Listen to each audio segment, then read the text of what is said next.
Hi friends, இன்றைக்கி பூரி மசாலா பண்ணி காட்ட போகிறேன். உருளைக்கிழங்கு மசாலா. அதுக்கு ஒரு பேனில் எண்ணெய் ஊற்றி அதுக்கு தேவையான பொருட்கள் என்னென்னு சொல்கிறேன். கடலப்பருப்பு 1/2 டேபிள் ஸ்பூன், உளுத்தம்பருப்பு 1/2 டேபிள் ஸ்பூன், கடுகு. உளுத்தம்பருப்பு சில பேர் போட மாட்டாங்க, நான் போடுவேன், அதனால் போட்டிருக்கேன். கடுகும் போட்டு கடுகு வெடித்தோடனே வெங்காயம் வந்து 2 வெங்காயம், 4 உருளைக்கிழங்கு, சின்ன சின்ன உருளைக்கிழங்காக இருந்ததுனால 4 உருளைக்கிழங்கு நான் போட்டிருக்கேன். 4 உருளைக்கிழங்குக்கு 2 வெங்காயம். வெங்காயம் ரொம்ப பெருசாக இருந்தது. 2 வெங்காயம் நீளமாக பொடியாக வேணாலும் நறுக்கலாம், சின்ன சின்னதாக நீளமாக நறுக்கலாம். பச்சை மிளகா 2, இஞ்சி வந்து உருளைக்கிழங்கு வாயுங்கனால டைஜஷன் கொடுக்கும், நல்லாயிருக்கும், அதனால் இஞ்சி போடுறேன்.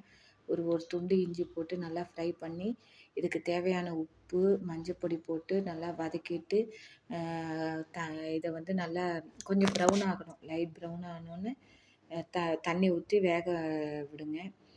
நான் என்ன பண்ணிட்டேன்னா, பட்டாணி வந்து மத்தியானம் தான் ஊற போட்டேன், காஞ்ச பட்டாணி. சரியாக ஊறலை, அதனால் அதில் கொஞ்சம் வெந்நீர் விட்டு குக்கரில் விசில் வச்சேன்.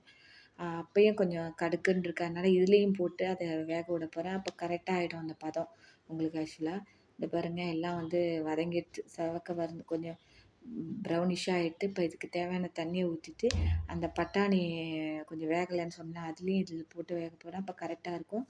அது மாதிரி 4 உருளைக்கிழங்க மசிச்சு வச்சுருக்கேன், அதையும் காட்டுறேன். இந்த பட்டாணியை போட்டு அந்த இது கொஞ்சம் வெந்து வந்தோடனே அதுக்கப்புறம் அந்த உருளைக்கிழங்கையும் போட்டு இல்லை மிக்ஸ் பண்ணிவிட்டு 1 டேபிள் ஸ்பூனோ இல்லை 1/2 டேபிள் ஸ்பூன், கெட்டியாக வேணும்னா 1 டேபிள் ஸ்பூன் போடுங்க, இல்லைன்னா 1/2 டேபிள் ஸ்பூன் வந்து கடல மாவை கரைச்சி வச்சுங்க ஒரு பாத்திரத்தில்.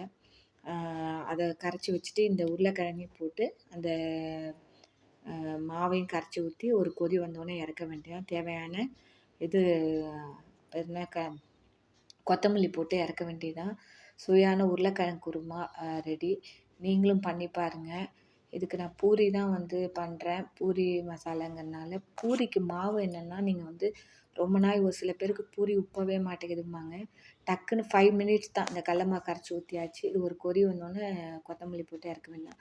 இப்போ நான் இந்த இது பண்ணினேன்ல, இந்த குருமா பண்ணதுக்கு ஒரு 5 நிமிஷம் முன்னாடி தான் மாவே பசைஞ்சு வச்சேன். உடனே ஈரப்பதம் அதில் இருக்கணும், அதனால் கொஞ்சம் குட்டி குட்டியாக கனமாக, கொஞ்சம் மெல்லிசாக இல்லாத கனமாக குட்டி குட்டியாக தட்டுங்க. அப்போ நான் பூரி நல்லா உப்பின்னு வரும். ஆக்சுவலாக நான் இப்போ ரெடி ஆகிடுத்து, குருமா ரெடி ஆகிடுத்து. நான் பூரியும் ஒன்று பண்ணி காட்டுறேன் உங்களுக்கு. ஆக்சுவலாக உங்களுக்கு எல்லாருக்கும் தெரியும். எண்ணெய் வச்சாச்சு, பூரி தட்டுறேன் பாருங்கள், நல்லா பூரி உப்பி வரும். உங்கள் வீட்டில் என்ன இன்றைக்கி நைட்டு டின்னர்னு சொல்லுங்கள். இது நேற்று வீடியோ, ஆக்சுவலாக இப்போ தான் அப்லோட் பண்ண முடிஞ்சுது.